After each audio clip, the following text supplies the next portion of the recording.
আসসালামু আলাইকুম এভরিওয়ান। আবার চলে আসলাম আপনাদের মাঝে নতুন আরেকটি রেসিপি শেয়ার করতে। আজকের রেসিপিতে থাকছে ডিম অমলেট। বিকালের নাস্তায় মাত্র 5 মিনিটে এই রেসিপিটি তৈরি করে নিতে পারবেন। ঘরে থাকা সাধারণ কিছু উপকরণ দিয়ে এই নাস্তাটি তৈরি করে নিতে পারবেন। এটি খেতে যেমন অসাধারণ, বানানোও কিন্তু খুবই সহজ। বাসায় কোনো মেহমান আসলে চায়ের সাথে ঝটপট এই রেসিপিটি তৈরি করে দিতে পারবেন। ডিম অমলেটটি তৈরি করার জন্য প্রথমেই আমি পাউরুটির সাইডের অংশ কেটে বাদ দিয়ে নিচ্ছি। এরপর একে একে প্রতিটি পাউরুটি ত্রিকোণ করে কেটে নিব। আপনারা চাইলে এখানে পাউরুটিগুলো না কেটেও ব্যবহার করতে পারেন। এবার একটি বোলের মধ্যে আমি 2টো ডিম ভেঙে নিচ্ছি। তারপর সামান্য পরিমাণ লবণ দিয়ে দিচ্ছি এবং 2 চামচ পরিমাণ চিনি ব্যবহার করেছি।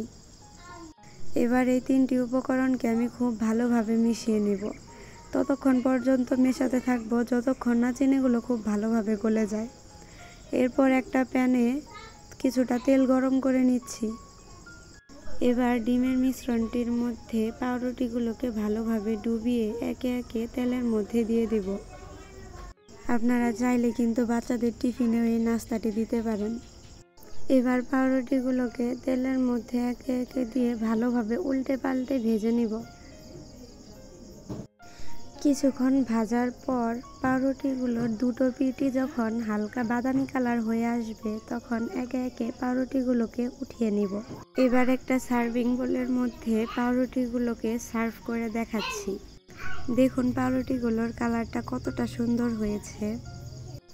আপনারা চাইলে কিন্তু সকাল বা বিকালের নাস্তায় এই রেসিপিটি রাখতে পারেন। এটি বানানো খুবই সহজ। আজকে এখানেই বিদায় নিচ্ছি। আবারও দেখা হবে নতুন কোনো ভিডিওতে। আল্লাহ হাফেজ।